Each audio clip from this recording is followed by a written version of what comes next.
আসসালামু আলাইকুম, good evening. এই তো বিকাল ৫টা বাজে ঘুম থেকে উঠলাম। এখন ফটাফট ফ্রেশন আপ রেডি হয়ে কাজে যাব। সো ১৩ তারিখ নাইট শিফট ছিল, আজকে ১৪ তারিখ। ১৪ তারিখ একটা নাইট শিফট আছে ১২ ঘন্টার।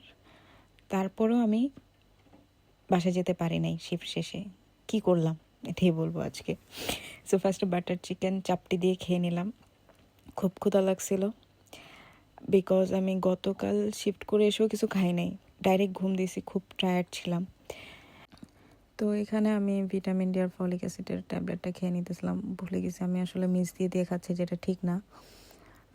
আর এই দেশে সূর্যের কাজ সূর্য ঠিকমতো করে না বলে আমাদের এক্সট্রা কাজ করতে হয়। মানে এইখানকার প্রত্যেকটা মানুষের ভিটামিন ডি ডেফিসিয়েন্সি আছে। টিফিনে বাটার চিকেন, পোলাও, কেক, বান এগুলো নিয়ে যাচ্ছি। কাজের উদ্দেশ্যে বের হয়ে গেছি, শরীর চলতেছে না, বাট যেতে হবে। টাকা আর্নিং ইজ ভেরি ইম্পর্ট্যান্ট এই দেশে। তো যাই হোক, দ্বিতীয় বাসে উঠে গেছি। অ্যান্ড এখন আমি গরম গরম কফি আর গান শুনতে শুনতে যাচ্ছি। এই তো কাজের জায়গায় চলে আসছি অলমোস্ট। এখন ঢুকে একটু জিরিয়ে আবার কাজে নেমে যাব। শিফট মোটামুটি ছিল যেমন যাওয়ার। এখন কোথায় যাচ্ছি? এখন যাচ্ছি কাজ শেষে ইউনিভার্সিটিতে। আজকে উইন্টার ভ্যাকেশনের পর প্রথম ক্লাস। আর অলরেডি আমার অনেকগুলো ক্লাস মিস হয়ে গেছে বিকজ অফ ওয়েদার। আর সত্যি বলতে এই মডিউলটা আমি একদম এনজয় করতেছি না। স্যার কোনো মজার কিছু পড়ায় না বা ইন্টারেস্টিং কিছু পড়ায় না, খুব বোরিং লেকচার দেয়। আর যেসব পড়ায় আমার মনে হচ্ছে যেগুলো আমি আগেই জানি, আগেই পড়ছি এরকম। সো যেতে হয় বিকজ অফ অ্যাটেন্ডেন্স ছাড়া পরে আমি আর পিএসডাব্লিউ নিতে পারবো না।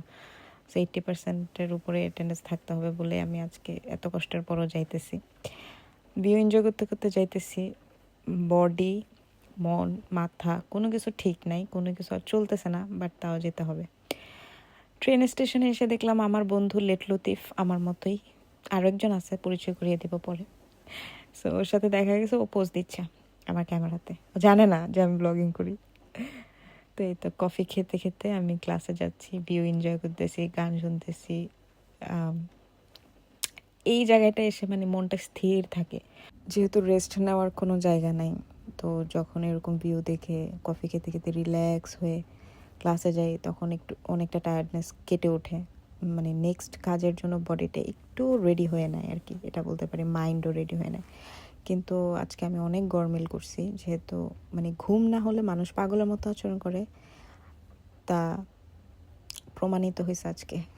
তো এটা হচ্ছে আমার সেই দ্বিতীয় ফ্রেন্ড, যার সাথে আমার খুব ভালো একটা বন্ডিং হয়ে গেছে। তো ওর সাথে এখন হেঁটে হেঁটে আমরা ক্লাসের উদ্দেশ্যে যাচ্ছি ট্রেন থেকে নেমে। আজকের দিনটা যে কী গেছে আমি কি বলবো। মানে আমি অনেক দুষ্টামি ফাজলামি করছি, সবার সাথে হাসাহাসি করছি, বাট আমি এমন না। আমি ক্লাসে চুপচাপ বসে থাকি কর্নারে, নিজের মতো থাকি। কিন্তু I was not in my right mind today. তো মানে কি করছি না করছি পরে আমি বলতেছি আমি এমন করছি কেন আজকে, মানে পরে নিজের কাছে খারাপ লাগছে, বাট ইটস ওকে। জীবনটা এমনই, আপস অ্যান্ড ডাউনের মধ্যে দিয়ে যায়। সো এই ক্যাম্পাসে আজকে আমার ক্লাস, এই বিল্ডিংয়ের গ্রাউন্ড ফ্লোরেই। 11 ঘন্টা পর খেতে বসলাম British lunch, loaded ফ্রাইজ with chicken, যেটা হালাল ছিল। এরপর ক্লাস শেষে আমরা দুই বান্ধবী যাচ্ছিলাম। ও অনেক তাড়াতাড়ি হাঁটে আর আমি খুব স্লো, আর এদিকে আমার চোখ লেগে যাইতেছিল, আমি আর পারতেছিলাম না। তারপরেও আমাকে অনেক দৌড়াইছে বিকজ 3টা বাজে আমাদের ট্রেন ছিল, এটা যাতে মিস না হয়ে যায়। একদম লাস্ট মিনিট আমরা ট্রেনে উঠতে পারছি দুজন মিলে। তারপরে গান শুনতে শুনতে ব্যাক টু হোম।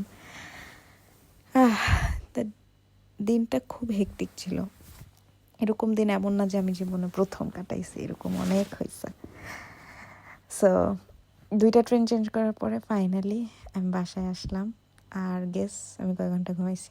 11 ঘন্টা। তোমরা সবাই ভালো থেকো, আমার জন্য দোয়া করো। আল্লাহ হাফেজ।